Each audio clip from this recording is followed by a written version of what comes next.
No, si no es broma, si sucede. No, hace no lo vimos. Bien, señores, nosotros estábamos con los epitelios, habíamos dicho que estos epitelios tenían estas características particulares, que eran agregados celulares que tenían poco espacio intercelular, poco nulo. Muchos libros parece que no tienen, carecen de espacio intercelular. Habíamos dicho que descansaban sobre la membrana basal, la mayoría de ellos, a menos que formen estas estructuras pseudoepiteliales. Y los otros que eran avasculares. Bueno, pero los epitelios no solo son epitelios como superficie que están recubriendo interna o externamente estructuras, ¿ya?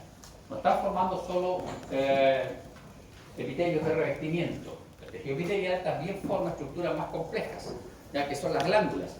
Y ahí me refiero a las estructuras epiteloides que tienen una membrana basal modificada, ¿ya? Entonces vamos a ver ahora los epitelios cuando forman glándulas.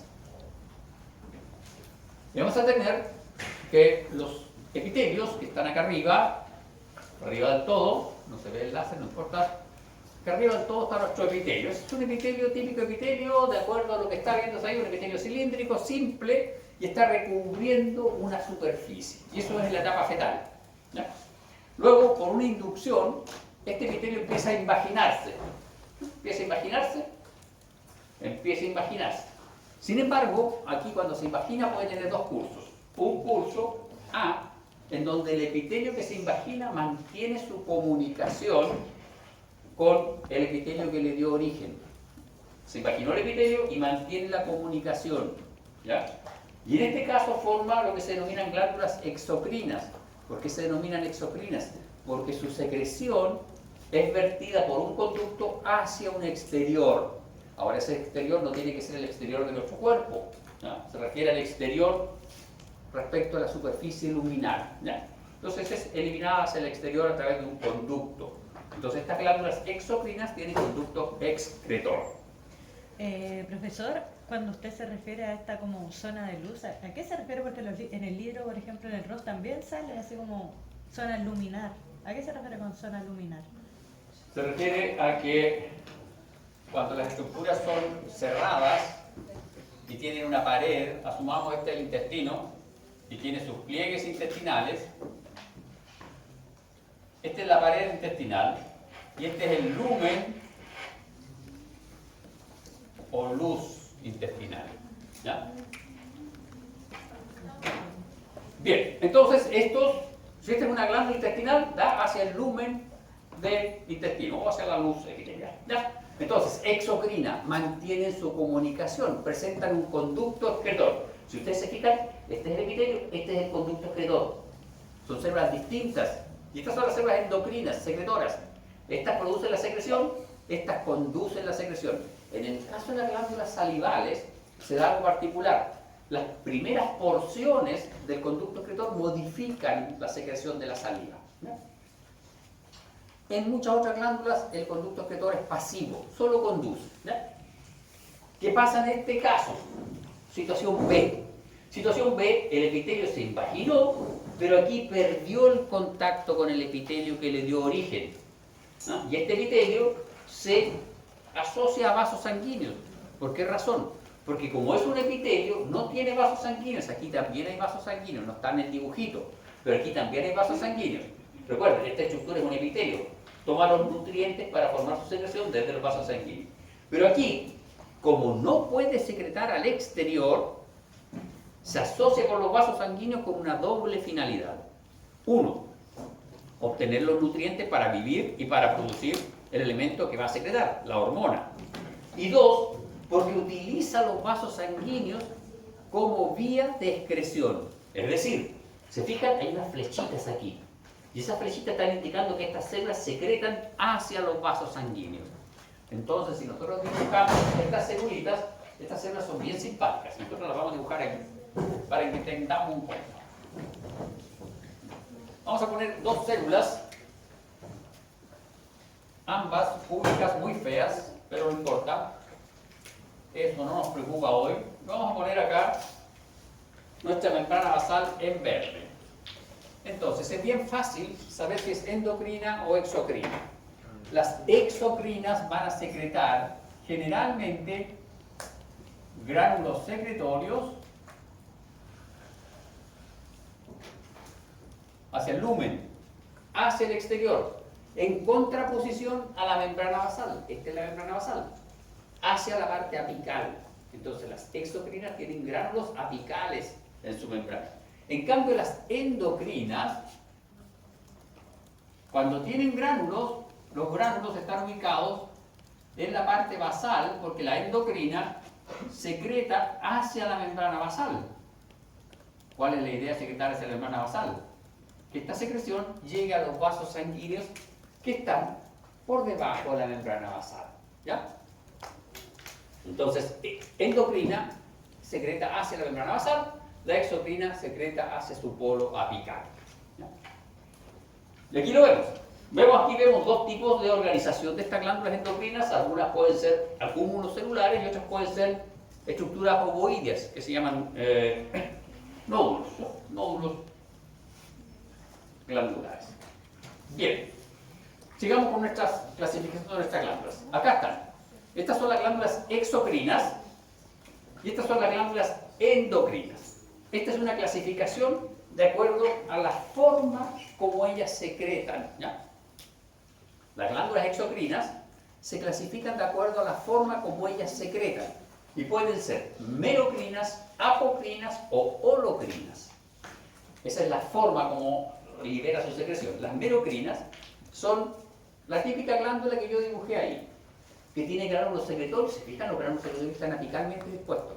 Gránulos secretorios que los fusionan con la membrana apical y solo se libera el contenido del gránulo secretorio. Merocrina. Se secretan de forma merocrina las proteínas. Todas las proteínas se secretan de forma merocrina. Apocrina. La secreción apocrina consiste en una forma particular de secreción en donde se forma una vesícula, pero esta vesícula es bien particular, porque esta vesícula se fusiona con la membrana, pero sale con parte de la membrana en la célula, con un poquito de citoplasma en la célula incluso a veces. ¿Por qué? Porque esto corresponde a secreción lipídica. Entonces, así se secretan los lípidos. No hay una glándula que sea de secreción apocrina propiamente tal. ¿Ya?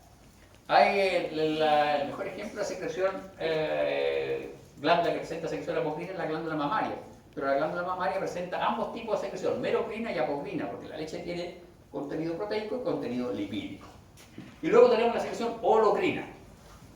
A ver si me sigue. Usted de celular celeste.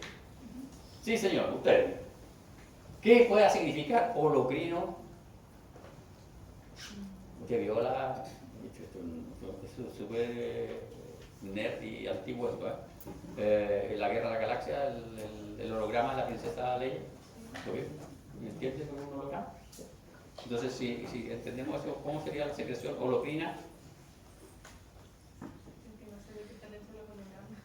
No. O un holograma quiere decir que ¿quién era el que veía Genera luz para crear una imagen. Ya, el Luke vio la vio entera, no la escuchó, no vio una foto, vio entera a la princesa Leia.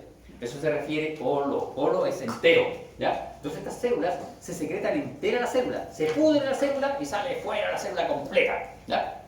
Holocrina. ¿Qué glándula tenemos nosotros de sección holocrina? Las glándulas sebáceas, las que están en los folículos pilosos, son de secreción holocrina. La de la piel. Sí, las folículos pilosos que están asociadas a la piel.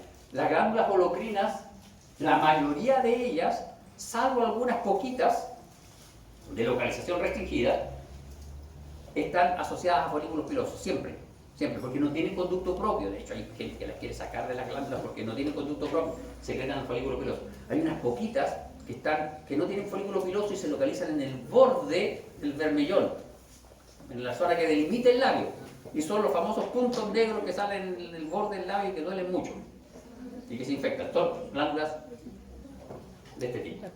Bien, veamos las endocrinas ahora. Las glándulas endocrinas también se clasifican de acuerdo a su forma como ellas secretan. Y vamos a tener las endocrinas propiamente tal, que son las que secretan hacia la membrana basal y secretan hacia un vaso sanguíneo. Y la hormona o el factor se va por el vaso sanguíneo hacia su célula blanco y recorre una trayectoria más o menos importante. Pensemos, la FSH, que regula la función ovárica. Se secreta aquí en la hipófisis y llega aquí, a los ovarios. Se pega un paseo de un par de metros a través de la sangre. Entonces es una secreción bastante importante. Luego tenemos una secreción de tipo paracrino. Aquí también pues es la célula membrana basal, pero en este caso la célula vecina tiene receptores para el producto de la célula secretora. Es decir, esta célula secreta un factor y la célula de al lado tiene receptor para ese factor. Eso es paracrino, afecta al vecino. Es como cuando a usted su vecino le copia. El vecino está usando sus conocimientos.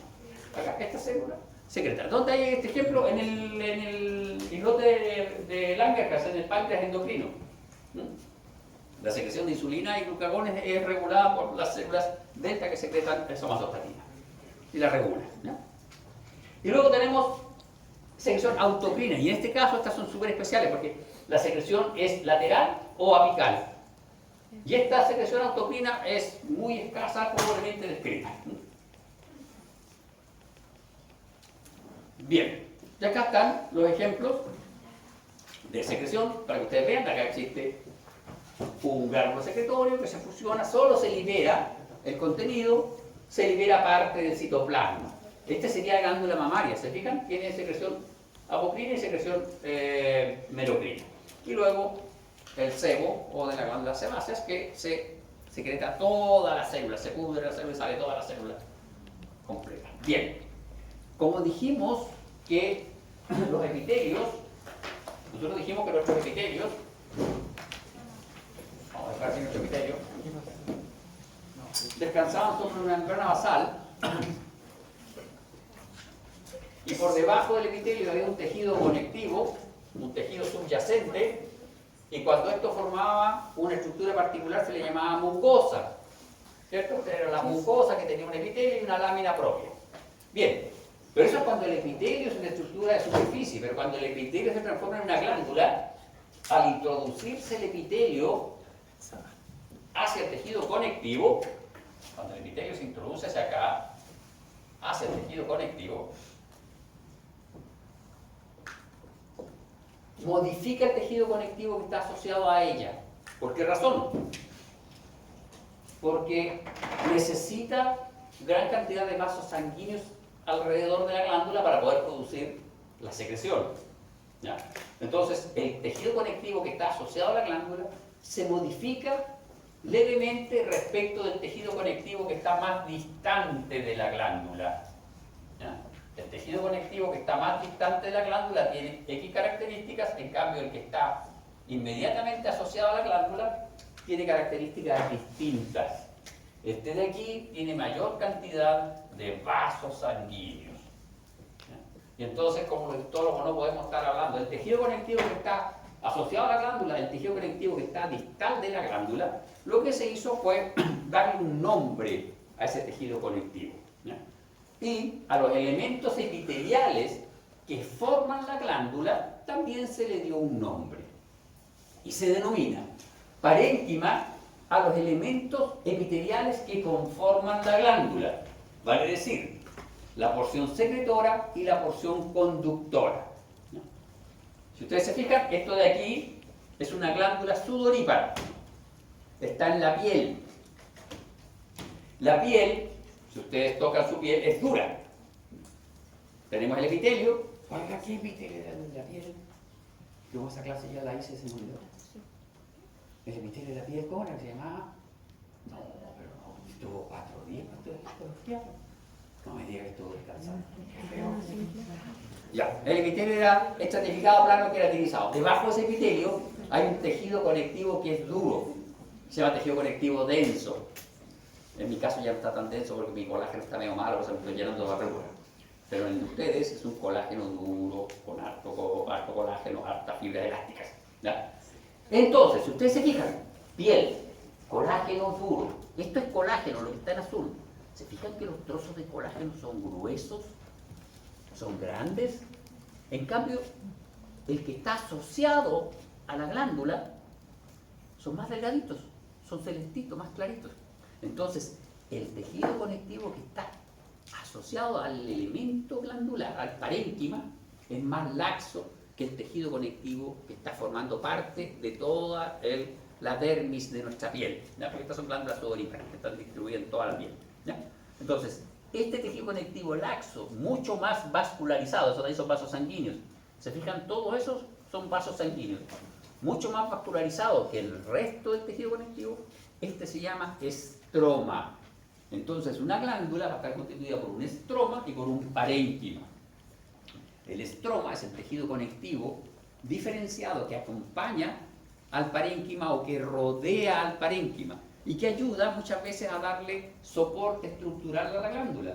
Y que en algunos casos este estroma también participa en la segmentación de la glándula, ¿ya? Segmentando nuestra glándula en lóbulos y lobulillos, ¿ya? Y el parénquima son los elementos que producen la secreción, los elementos propios epiteliales de la glándula. Y el parénquima puede ser porción conductora o porción secretora.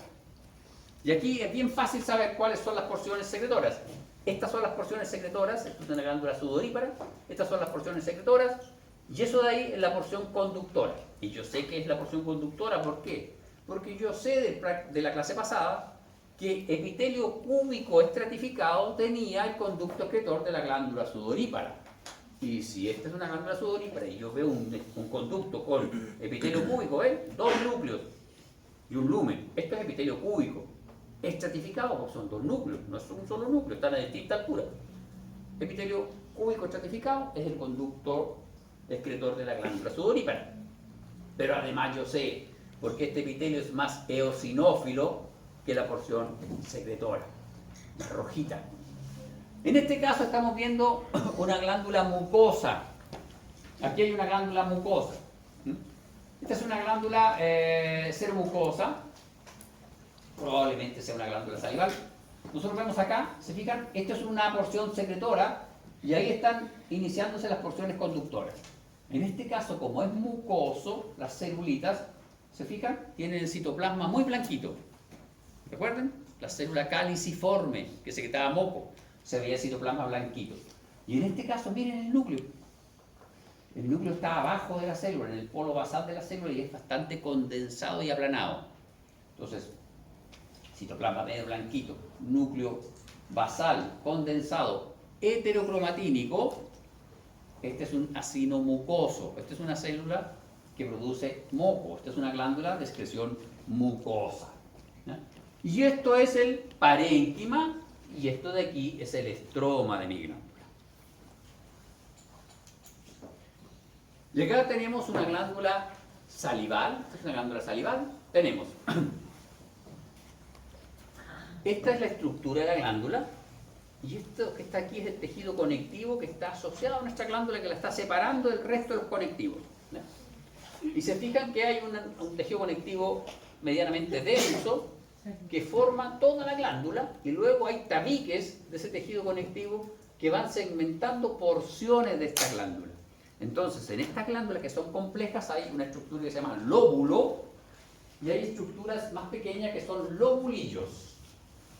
Entonces, estas glándulas complejas están constituidas por lóbulos y lobulillos. Y vamos a tener acá un lóbulo glandular.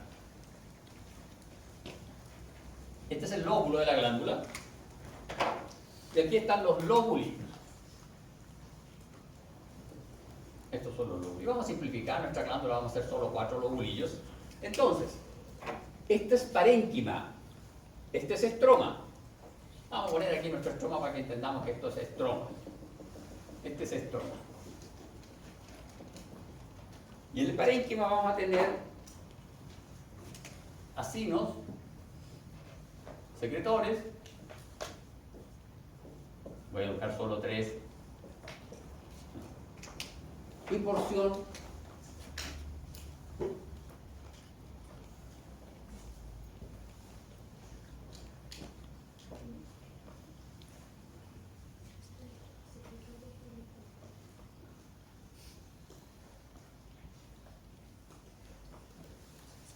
así. Solo dibujé los dos de arriba, ustedes dibujan los dos de abajo. Entonces, cada lobulillo tiene parénquima secretor y parénquima conductor. Y este lóbulo tiene solo acá en la zona media elementos conductores. Para que se hagan una idea, esto es como un racimo de uvas. El tallo grande del racimo de uvas y todo el resto de los tallitos pequeños, y cada tallito pequeño termina en una uva. ¿Ya? Entonces, esto va a ser un lobulillo y todo esto es un lóbulo. Por tanto, dentro de un lobulillo yo voy a tener acinos y voy a tener conductos intralobulillares.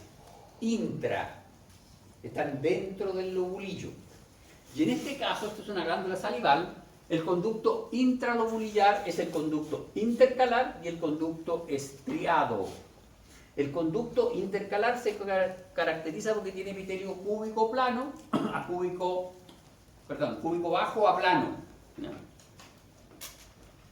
Y luego, cuando aumenta la altura del epitelio, que se transforma en un epitelio cúbico alto a cilíndrico, se denomina estriado.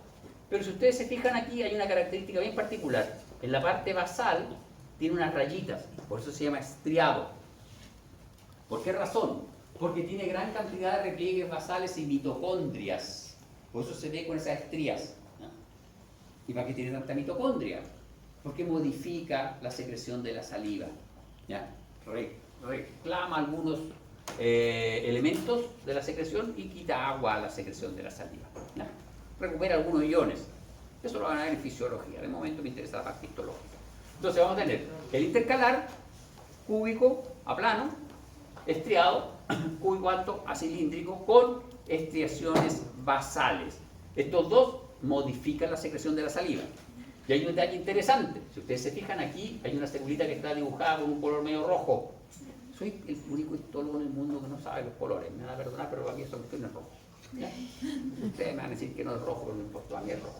Entonces tienen esta celulita de acá, rojita, que esa es la célula mioepitelial. Esa célula es fundamental en la secreción de estas glándulas. Esa célula es una célula muscular lisa modificada. ¿Ya? Y lo que hace esa célula es responder a ciertos estímulos y se contrae. Y al contraerse, hace que la secreción que está en el lumen del acino y en el lumen del conducto intercalar salga hacia el exterior. ¿Ya? Entonces esas son las células mioepiteliales. Bien, luego, si nosotros revisamos aquí, este conducto está entre los lobulillos. Por lo tanto, este se llama interlobulillar. Intralobulillar, interlobulillar. ¿Ya? ¿Sí? ¿Está bien? Y este, a ver, siguió el cuento. Me dijo que sí, que estábamos bien. ¿Y este cómo se llama? Conducto lobular. Conducto lobular, perfecto. ¿Ya? Este es el lobular, es el conducto del lóbulo. ¿Ya? Entonces, ¿quedó claro la distribución de nuestros conductos, de nuestra glándula, las segmentaciones? ¿Sí? Perfecto. Bien, vamos entonces a la histología cruda y dura, que a los histólogos les encanta poner nombre a todo, ir segmentando, son medios cuadrados, son medios ingenieros, que van poniendo todo en orden así. Bien, entonces, las glándulas las podemos clasificar de distintas formas, ¿ya? Una de ellas es por la naturaleza de la secreción, la otra forma es por el número de células que presenta la glándula. Por la naturaleza de la secreción, las glándulas pueden ser mucosas, que secretan mucinas, moco, pueden ser serosas, que secretan proteínas, o pueden ser mixtas. La glándula mucosa son las células caliciformes. Glándula mucosa es la glándula, pero no es mucosa, obviamente, pero preferentemente mucosa, la salival sublingual. Glándula serosa, el páncreas. El páncreas exocrino es una glándula serosa, secreta todas las enzimas pancreáticas. Y mixta, secreción mixta, seromucosa, la glándula submaxilar. La salival submaxilar es seromucosa. Bien, también la podemos clasificar de acuerdo al número de células, unicelulares y multicelulares. Las unicelulares son las que están constituidas por una única célula, y esa ya la vimos en los epitelios, era nuestra célula caliciforme, esa amiga que está en el epitelio pseudostratificado cilíndrico ciliado, esta, y también está en el intestino delgado. Bien. Multicelulares. En el caso de las multicelulares pueden ser de superficie epitelial secretora o intraepiteliales. ¿A qué se refiere esto? Que el epitelio no se invaginó. ¿Ya? Se describe siempre que se invagina, pero en algunos casos el epitelio no se invagina y forma una estructura epitelial secretora. Y en ese caso es el epitelio del estómago. El epitelio del estómago es toda una superficie epitelial secretora. Profe, ¿a qué se refiere con que se imagina o no? Que rompe la membrana basal y se mete hacia el tejido conectivo subyacente. Y las que rompen la membrana basal y se meten al tejido conectivo subyacente vamos a tener simples y compuestas. Las simples son cuando el conducto no se ramifica, como lo dibujé yo aquí. Y las compuestas es cuando el conducto se ramifica. Bien, ya que tenemos. Esta es la célula glándula exocrina unicelular, glándula exocrina multicelular de superficie epitelial secretora. Unicelular. Este epitelio. Este epitelio era el epitelio de tráquea o intestino delgado. Entonces el intestino delgado. Intestino delgado, muy bien. Porque la mayoría de las células están en una línea y son ovoideas, eje mayor perpendicular, por tanto son cilíndricas. Y aquí están nuestras células caliciformes, aquí está con mayor aumento, vean nuestra célula caliciforme. Estas son microvellosidades y la célula caliciforme no tiene microvellosidades. Unicelular, ¿se fijan? Ahí está la patita de la célula caliciforme que hace contacto con la membrana basal. Esta es una superficie epitelial secretora. El estómago secreta mucinas, mocos. Vea toda la parte apical de la célula. ¿Se fijan? Este es el citoplasma apical de la célula. Se ve blanquecino. Ahí estaban las mucinas que no se tiñen bien con hematoxilina eosina. Y esta es toda la superficie epitelial. Todo el epitelio secreta. Bien. Ahora vamos a ver cómo se clasifican estas intraepiteliales. Las intraepiteliales también las podemos clasificar de acuerdo a la forma. ¿Ya? Intraepitelio. Vamos a dibujar aquí nuestra glándula epitelial. Nosotros dijimos que nuestro epitelio, acá está nuestro epitelio de revestimiento, lo vamos a dibujar simple, nuestro epitelio de revestimiento. Este es nuestro epitelio de revestimiento. Dijimos que se va a invaginar y va a formar las glándulas intraepiteliales. Entonces, esta invaginación puede ser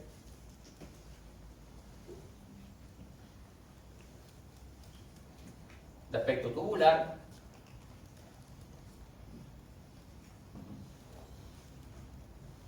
esta invaginación puede ser de aspecto acinar, o puede ser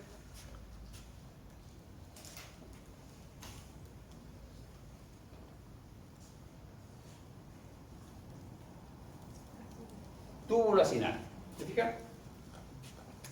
Tubular, acinar o túbulo acinar. Y esas son simples. Cuando son mixtas, son así. Voy a buscar solo la tubular mixta, ¿ya? O sea, si no me quedó muy bien el tubo, pero bueno, todo un tubo. Así es, ¿ya? Bien, entonces vamos a tener tubulares que pueden ser simples, enrolladas o ramificadas. Acinares pueden ser simples o ramificadas. Y las túbulas acinares pueden ser de secreción serosa o de secreción seromucosa. Las tubulares simples son como esto y son las del colon, las glándulas de Lieberkühn. Lieberkühn. Las glándulas enrolladas, tubulares enrolladas, son las sudoríparas. Y las glándulas tubulares ramificadas son las del píloro, que era... pero no son las del píloro, también en el intestino delgado, las glándulas de Brunner, que era la pregunta número 3 de la prueba de diagnóstico, era tubular ramificada. Acinares, son así. Esto es un acino. Vamos a dibujar aquí la celulita para que ustedes vean el concepto. Las acinares son así, como una esferita. Hay una acinar simple que está en la uretra peniana, no tiene otra localización y las fotografías son escasísimas de esta glándula. No hay otra localización, solo ahí. Y las acinares ramificadas, que son las glándulas sebáceas. glándulas sebáceas, estas que hay que sacarlas de la comisión, pues no tienen conducto excretor, son ramificadas. Y luego las túbulas acinares, serosa, el páncreas, y mucocerosa, la glándula salivar. Bien, ya acá está. Tubular simple, se fijan, aquí está la forma, tubular enrollada y tubular ramificada. Aquí están las distintas localizaciones y las características que ustedes tienen que aprender. Acinar simple y acinar ramificada. ¿Se fijan? Tienen un conducto excretor. Aquí el conducto excretor, este cartoon está un poquito cercado, no es tan grande el conducto excretor. Y las tubulares compuestas, tenemos las de Brunner, la del páncreas y la túbulo acinar de la glándula salivar, su maxilar. Bien, ya que están los ejemplos. Esa era la clasificación, estos son los ejemplos. Así se ve una glándula tubular simple. ¿Se fijan? Este es el epitelio de revestimiento, esto es un conducto simple, no se ramifica. Esta es una glándula tubular enrollada. Aquí ya no se entiende después. Lo que tenemos que nosotros pensar es que una glándula tubular enrollada, ve que ahora me faltan los cuadernos. ¿Por el grosor? No, ¿alguien tiene un cuaderno? Sí, un cuaderno. ¿Me interesa el cuaderno? Sí, ¿quién cuaderno? Gracias, mi madre. Esta es una glándula tubular enrollada. Esta espiral es una glándula tubular enrollada. Entonces, un corte histológico por esta glándula equivale a que yo vea la secuencia de hoyos que tiene esta hoja. Esta hoja corresponde a un corte de 7 micras por esta espiral. Entonces, cuando yo lo miro, veo una secuencia de hoyitos. Acá, como la glándula es un epitelio, yo veo una secuencia de tubitos. Tienen un lumen, ¿ven? Obviamente, como es una glándula y es una estructura viva, no están todos ordenaditos. Pero veo una secuencia, una distribución de conductos transversalmente cortados o tangencialmente cortados, lo cual me da la idea de que esta glándula estaba enrollada sobre sí misma. ¿Ya? Tubular ramificada, ¿se fijan? Esta es la base del intestino delgado, estas son las células mucosas, esas son las células mucosas, esas son las caliciformes, esta es una tinción especial para ver las caliciformes, y aquí se fijan, ahí está el conducto y aquí están los tubos hacia abajo. Tubular ramificada, esta es una glándula de Brunner, están en la submucosa del intestino delgado, en particular en la zona del duodeno. Lo bueno que esto no está en la diapositiva ni en los apuntes, entonces si no viene a clase, después yo pregunto dónde está localizado. Bien, y esto es muy fome esta glándula. Esta foto no está en ningún libro excepto en el Geneser. La encontré en el Geneser. De hecho, en la portada de la última edición del Geneser, creo. Esa es la glándula, miren, miren qué fome. Este es el epitelio y esta es la glándula. Esa es la glándula. Y aquí está la otra glándula. Es solo eso. 7 células hay. No se describe mucho la función, no se le describe secreción, pero está ahí. En la uretra mediana, ahí está. No tiene otra localización. Y esta es la glándula acinar ramificada. Aquí este mono está malo, porque este no tiene un conducto que dé a su lumen, sino que tiene un conducto muy cortito que da hacia esto. Este es el folículo piloso, eso de ahí es el pelo, cortado tangencialmente. Este es el folículo piloso. Ahí está la raíz del pelo, el bulbo, que uno lo saca con una pinza, esto se va debilitando. Cuando uno lo corta con una máquina de afeitar, este se robustece. ¿Ya? Entonces tenemos, aquí se fijan, ahí hay un acino, otro acino y aquí hay otro acino. Los tres están confluyendo hacia el folículo piloso. Y como esta es una sección sebácea, que son lípidos, fosfolípidos, carbohidratos, etc., la tinción es bien pobre porque se retienen poco con los fijadores comunes y corrientes, y con hematoxilina, eosina, técnicamente no se tiñen. Y aquí está. Esta es una glándula que ustedes van a ver mucho.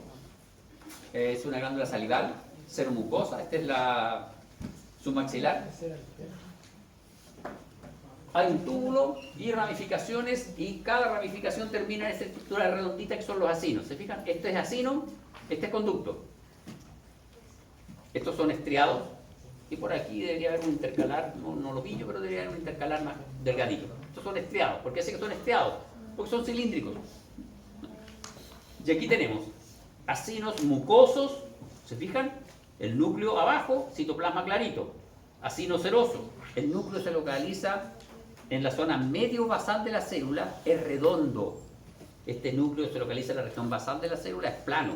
Este citoplasma está pobremente teñido. Este citoplasma tiene gránulos eosinófilos en su citoplasma. ¿No? Esta celulita. El lumen es eso de ahí. El lumen aquí es mucho más grande. Entonces los mucosos tienen un lumen más grande. Aquí está el mucoso. Tienen un lumen grande, citoplasma pobremente teñido y el núcleo es heterocromatínico de localización basal, aplanado. Mucoso. Seroso. El lumen es más pequeñito. El núcleo, se fijan, es redondo, de localización medio basal. Este núcleo suele ser eucromatínico o levemente heterocromatínico. El citoplasma tiene gránulos eosinófilos. ¿Por qué razón? Porque esta secreta proteínas, la anterior secretaba mucinas, mocos. Y acá vemos una serie de acinos serosos cortados transversalmente. En este caso creo que nos cambiamos, ya, eso ya no es la submaxilar, esto es una glándula de secreción serosa y eso es páncreas. Bien, y acá está nuestra célula mioepitelial. Esta célula, se fijan, es aplanada, deriva de una célula muscular lisa y tiene capacidad contráctil. Esta célula se contrae y al contraerse comprime el acino y hace que todo el acino disminuya el lumen. Y al disminuir del lumen, todo lo que está en el lumen sale hacia el exterior. ¿Ya? Células mioepiteliales. Es una tinción especial para ver los elementos contráctiles en nuestras células y se fijan, tiene en toda su extensión elementos contráctiles. Bien, vamos a ver nuestras glándulas endocrinas ahora. Esas eran las exocrinas, las que secretaban a través de un conducto. Endocrinas. Las endocrinas no tienen conducto excretor propio. Y también se clasifican de acuerdo a las células que las constituyen. Vamos a tener endocrinas unicelulares y multicelulares. Las endocrinas unicelulares se denominan SNED, Sistema Neuroendocrino Difuso. También en algunos textos, si ustedes revisan un libro muy clásico, va a aparecer como APUD, A-P-U-D, APUD, ¿ya? Que es básicamente lo mismo. Son células epiteliales que están intercaladas entre las células epiteliales, pero tienen características de células secretoras. Por ejemplo, en nuestro estómago, en el intestino delgado, hay ese circuito muy bonito, la verdad, en el edificio. En el intestino delgado hay una serie de células endocrinas, hay como 10 o 12, y secretan factores como serotonina, por ejemplo, como gastrina, como colecistocinina y cosas así. La gastrina, ¿qué hace la gastrina? La gastrina regula la secreción del estómago, de ácido clorhídrico por parte del estómago, y es súper interesante porque el intestino delgado está un poquito más abajo. Entonces al intestino delgado le llegan elementos desde el estómago. Y si el contenido estomacal está muy ácido y lo que llega al intestino delgado está muy ácido, las enzimas que trabajan en el intestino delgado trabajan a pH 5 más o menos. Las del estómago están a pH 2. Entonces si el estómago está muy acidificado, quiere decir que hay mucha secreción de las glándulas estomacales. Entonces el intestino secreta esta gastrina y regula esa secreción. También puede regular la secreción del páncreas, y eso sí tiene sentido. ¿Por qué? Porque los alimentos llegan al intestino delgado y el páncreas tiene que secretar las enzimas para digerir esos alimentos. Entonces están sincronizados. Y están sincronizados a través de estas células, este sistema neuroendocrino difuso. Muchos de estos péptidos que secretan estas células son de origen neural, están presentes en las neuronas, de ahí el nombre de neuroendocrino difuso. Las multicelulares son conglomerados de células. Muchas de estas multicelulares se consideran de estas células epiteloides o sistemas epiteloides, porque los epitelios a veces están medio modificados sus membranas basales. Vamos a ver que hay algunas que están formadas por grupos o nidos celulares. El mejor ejemplo de eso es la glándula hipófisis, formada por folículos. Un folículo es como una pelotita de fútbol, rondita. ¿Ya? La glándula tiroides, que secretaba la tiroides, hormonas tiroides, T3 y T4. ¿Y la hipófisis qué secretaba?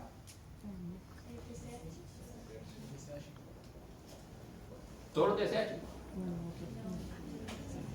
Secreta prolactina, TSH, FSH, LH, GNRH, etc. Bien.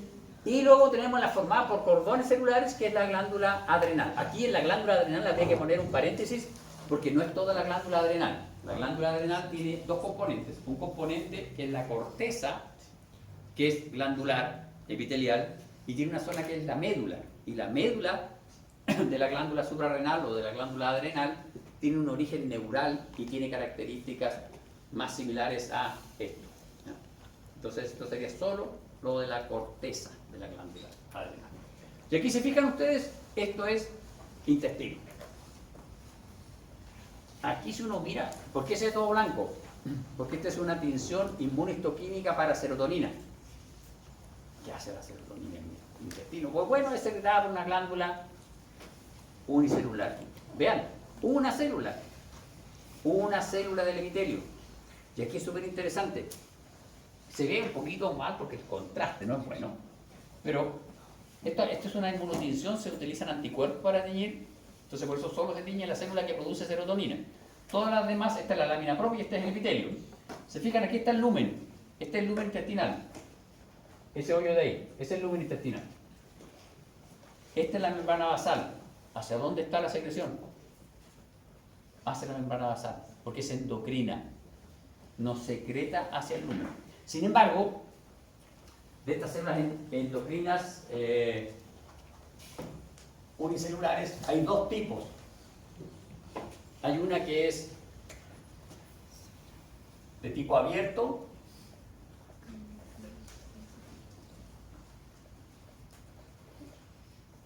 y hay una que es de tipo cerrado.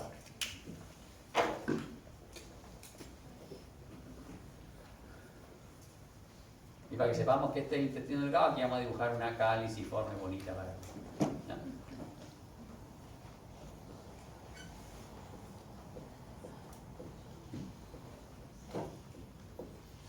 Esta es la de tipo abierto, hace contacto con el lumen, pero ambas, tanto la de tipo abierto como la de tipo cerrado, secretan hacia la membrana basal.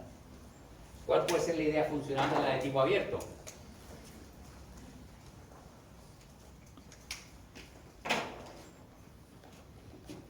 Si esto secreta secretina y colecistocinina, que son las que regulan la secreción del páncreas, tiene que enterarse que llegó alimento al lumen intestinal. Entonces se dice que estos elementos que están aquí son los que las celulitas, son como unos filopodios, las celulitas dicen, llegó comida, libera para que el páncreas libere las enzimas pancreáticas. Las de tipo cerrado estarían sincronizadas con esta y también secretarían, pero estas serían las que avisan la secreción. ¿Y cuál sería el sistema que lograría comunicarlas a ellas? Un orden de tipo comunicante, conexo. ¿Ya? Entonces esta es nuestra célula, glándula endocrina unicelular. Y aquí abajo están las tubulares ramificadas, que son las de Brunner. Por lo tanto, esto es intestino delgado y es duodeno. ¿Ves? Así uno puede saber. Esto es hipófisis. Esta es una tinción de hipófisis y si ustedes se fijan, hay vasos sanguíneos grandes, muy grandes, y hay agrupaciones celulares en estos circulitos. Estos son los nidos. Y dentro de cada nido hay celulitas claras, celulitas rojas y celulitas azules. ¿Por qué? Porque hay celulitas azules que secretan algunas hormonas y hay celulitas rojas que secretan otras hormonas y hay celulitas claras que son células de reserva. Habrían dos poblaciones celulares, las cromófilas y las cromófobas. Cromófobas son las que no se tiñen, las blanquitas, esas de ahí. Las cromófilas son las que se tiñen, filia, amistad, buena onda por el color, cromófilas. Y las cromófilas pueden ser basófilas o pueden ser acidófilas. ¿Ya? Y nidos.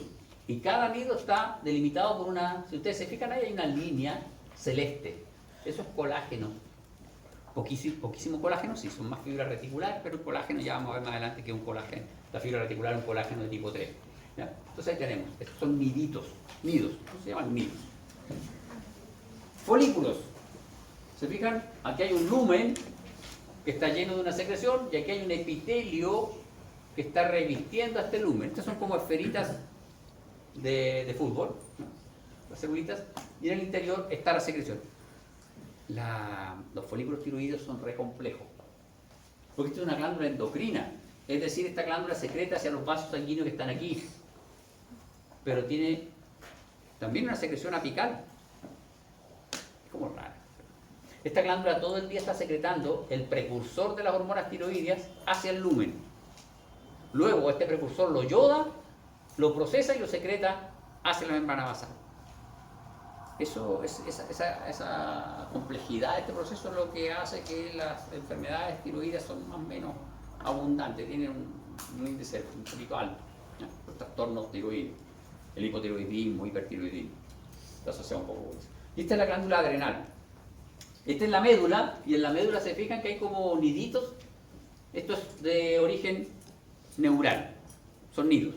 Pero aquí ustedes pueden seguir, miren, es fácil seguir esta. De una columna súper recta, aquí se me desordena mi columna, se transforma en alumno de dental, se desordenan un poco, pero siguen siendo columnas, ¿ya? Aquí las columnas están un poquito torcidas y forman unas cosas medias especiales, pero básicamente uno puede quedarse con la idea que las células aquí forman estructuras rectas, columnares. Esas son células endocrinas. Aquí están estas células endocrinas. Aquí están, ¿ves? Están las columnas de células endocrinas. Usted de azul, ayúdeme. De acuerdo a la histología de estas células endocrinas, ¿qué puede decir usted de la secreción de esas células endocrinas? ¿La secreción es proteica?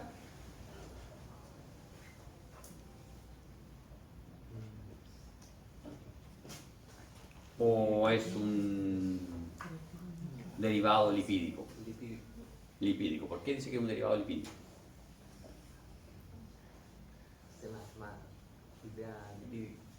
Le tiene que ser lipídico. Está en lo correcto. Esta secreción es lipídica. Si ustedes se fijan, ahí está el núcleo y vean el citoplasma. El citoplasma se ve blanco. Se ve igual que la secreción o que el citoplasma de nuestros acinos mucosos.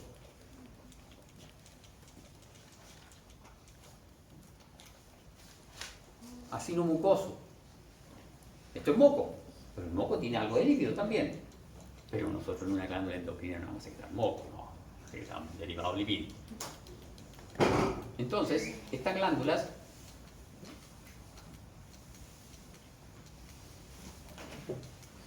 tienen secreción de hormonas, factores, que son de origen lipídico, por eso el citoplasma se ve blanquito. Y si la secreción es de origen lipídico, ¿qué organela debería tener muy desarrollada? Jóvenes, ayúdenme. Son dos organelas que las tienen súper desarrolladas aquí, característico eso.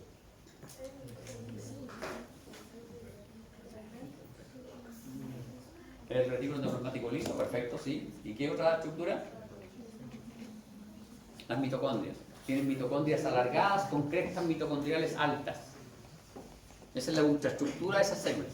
Y estos son, en mis años, esto era como un cuadro de resumen. Ahora me dijeron, hace 5 años atrás me enteré que estos son mapas conceptuales. Le cambiaron el nombre, pero sigue siendo lo mismo. Este es el mapa conceptual de epitelios y este es el mapa conceptual de glándulas. Estos mapas conceptuales no están en el Ross, ni en el Jensen, ni en el Gardner. Están en el libro que se llama Histología y Biología Celular de Keisenbaum. Por eso les puse abajo la cita. Están en el Keisenbaum. Pero el Keisenbaum es más molecular patológico, por eso no está dentro del listado de los libros que se les recomienda. Pero si quieren revisarlo, también anda por ahí por internet de un grupo. Si quieren revisarlo para los mapas conceptuales, lo pueden revisar. De todas maneras, creo que en todas mis clases agregué el mapa conceptual del Keisenbaum. Bien, señor. Nos vemos.